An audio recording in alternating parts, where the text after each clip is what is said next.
Postoji mnogo napuštenih mesta i skoro svi ti objekti imaju neku svoju istorijsku priču. Međutim, postoje ona mesta čija istorija upravo nije toliko poznata. Pokušao sam pronaći manje poznata mesta, tako da vam predstavljam 5 čudnih ruševina 20. veka.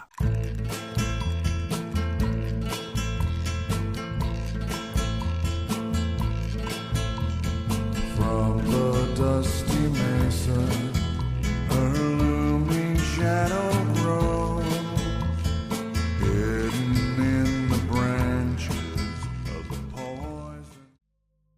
Hitlerova palata na Hollywoodu. 1930. godina američka nacistička grupa pod nazivom Silver Shirts je bila sigurna da će Hitler pokoriti svoje neprijatelje i da će zavladati svetom, i to iz ovog mesta u Hollywoodu. Grupa je bila predvođena bogatim zemljoposjednicima Normanom i Winonom Stephens, kao i naslednicom rudnika Jesse Murphy. Oni su potrošili $4 miliona, što je danas oko 66 miliona. Kupili su imanje od Will Rogersa, legendarnog glumca koji se proslavio u kaubojskim filmovima. Grupa se nadala da će Hitler koristiti taj ranč kao svoju bazu dok bude širio svoju poruku Americi. Oni su prilično opremili taj ranč sa skloništem protiv bombi, naoružanim čuvarima, kao i sa dizel elektranom. Tu su također bili planovi da se doda bazen, biblioteka i teretana. Međutim, plan je propao nakon Pearl Harbora, kada je FBI uleteo na imanje. Tokom te akcije uhapšeno oko 50 članova grupe Silver Shirts koji su tu živeli. Kuća je jednom od najskupljih zemljišta na svetu i ostavljena da trune. Sada je napuštena ruševina obojena grafitima. 2012. godine su bili planovi da unište objekte koji se nalaze na zemljištu i da naprave oblast za piknik. Obala Barbadosa posjeduje neke od najskupljih nekretnina na svetu sa sve hotelima i vilama. Među tim objektima možete ugledati nešto čudno, a to je ogroman, pa da nazovemo super top, koji trune još od hladnog rata. Taj super top je bio projekat pod imenom HARP. Nije ovaj HARP od kojim se spekuliše da može uticati na vremenske uslove, već se taj projekat odnosio na taj top. To je bio kanadsko-američki projekat u kojem su pokušali da naprave ogroman top, pomoću kojeg bi mogli lansirati projektile u svemir. Glavni na ovom projektu je bio Dr. Gerald Bald, kontroverzni kanadski inženjer koji je navodno bio opsednut da napravi ogromno oružje. Kad god bi ovo oružje bilo ispaljeno, kažu da se ceo južni deo ostrva tresao, tako da su često morali plaćati za popravku obližnjih kuća. Međutim, finansiranje ovog projekta je eventualno smanjeno i 1968. godine Amerika je shvatila da postoje lakši načini za lansiranje stvari u svemir. Vlada Barbadosa također imala negativan stav prema testiranju kada je se otkrilo da je Dr. Ball umešan u dostavu oružja apartheidu u Južnoj Africi. Možda mu je namešteno, ko zna. Sve u svemu, oružje je ostavljeno i polako rđe na obali, ali možemo reći da je to jedna velika cev. Gle čuda, Dr. Ball je ubijen 1990. godine kada je pravio super top za Sadama Huseina. Saturn Unique. Ranih 90. godina tajlandska ekonomija je bukvalno eksplodirala, to jest imala je veliki rast. Kranovi su bili po celo Bangkoku gradeći objekte. Bogati graditelji stambenih naselja bacili su svoje pare na visoke nebodere, koji su trebali da simbolizuju novi bogati Tajland. Međutim, te financije nisu bile potpuno sigurne.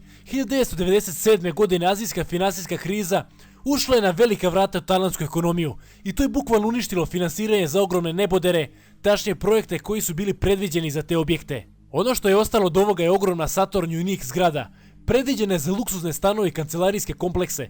Zgrada je imala karakterističan okrugao dizajn oko balkona. Kada je tajlandska valuta propala, konstrukcija je stala sa radom. Ova futuristička građevina napušteno stoji u centru Tajlanda.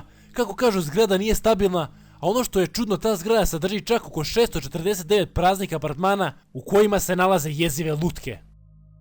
Don Laksonova palata. 1920. godine filipinski tajkun šećera Don Mariano Ledesma Lakson. Ovo ime me odmah podsjetilo na meksičke serije. Međutim, da se vratimo na temu. Mariano je bio utučen kada mu je žena Marija, inače portugalskog porekla, preminula na porođaju njihovog 11. deteta, tako da je odlučio napraviti kuću u njenu čast. Uopšte nije žalio pare, tako da je sagradio prelepu palatu u italijanskom stilu i ubrzo je dobila reputaciju kao jedna od najlepših kuća u državi. Kuća je imala spavaće sobe za svu decu, kao i balkon gdje porodica mogla da se okupi kako bi gledali zalazak sunca. Na stubovima od kuće bilo je gravirano slovo M, kao Marija. Međutim, počeo je Drugi svjetski rat i japanske vojne snage su okupirale Filipine. Mariano se ponovo srećno ženio, ali je dobio vest da Japanci planiraju da mu okupiraju kuću kako bi napravili štab. Odlučan da ne dopusti da se to dogodi, kontaktirao je tamošnji pokret otpora, rekavši im da spale kuću. Kažu da je trebalo čak 3 dana da se kuća spali, međutim, konstrukcija i dalje stoji. Ostrvo Clipperton. Ostrvo Clipperton je malo koralno ostrvo na istočnom Pacifiku, zapadno Meksika. Većinu svoje istorije ostrvo je nenastanjeno, međutim tokom jednog perioda tažnje na početku 20. veka ljudi su živjeli tamo, ali su imali tragičnu sudbinu. Zbog izvanrednog đubriva, ostrvo je postala poželjna meta. Nekadašnje zaboravljeno ostrvo je postalo razlog rasprave oko teritorije između Francuske i Meksika. Meksikanci su dobili na kratko u bitku postavivši mali vojni garnizon pod komandom kapetana Ramona Arnauda.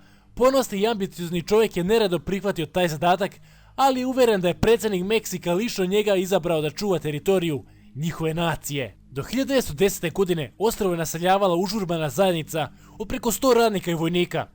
Međutim, zatim ih je katastrofa udarila. Revolucija se raširila Meksikom, državu je udario građanski rat. U tom haosu naseljenici Clippertona su bili totalno zaboravljeni. Brodovi sa zalihama koji su donosili hranu i lekove su prestali da dolaze. Naravno, to je sve bilo čudno za naseljenike, međutim, tada je naišao američki brod. Amerikanci su objasnili situaciju i ponudili su da ih evakuišu, jer kako su rekli, Meksiko im neće pomoći zbog pomenute situacije. Arnaud je nakon razmišljanja odbio. Predsjednik ga je poslao čuva meksičke granice i đubrivo, tako da je mislio da će zalihe doći. Nije htio da napusti mesto, što je bila velika greška. 1915. godine mnogi ostrvljani su preminuli zbog manjka hrane i zbog nehumanih uslova. Arnaud, očajno pokušavajući da se iskupi za svoju grešku, isplovio je sa još 3 muškarca u kanuu kako bi pokušali stići brod u daljini. Nisu uspjeli da ga stignu. Sva 4 muškaraca su se udavili kada su umorno veslali nazad prema ostrvu. Kanu se prevrnuo. 1917. godine na ostrvu su ostali samo jedan čovjek, 15 žena i dece. Taj čovjek, inače čuvar svetionika, proglasio sebe kraljom Clippertona i tada je krenuo sa užasnim zločinima, silovajući i ubijajući žene. Njegovim zločinima je došao kraj kada su 2 žene, inače jedna od njih je Arnaudova udovica, iznenadile su čuvara kada su ga u više navrata ubole nožem i kada su ga na smrt prebile čekićom.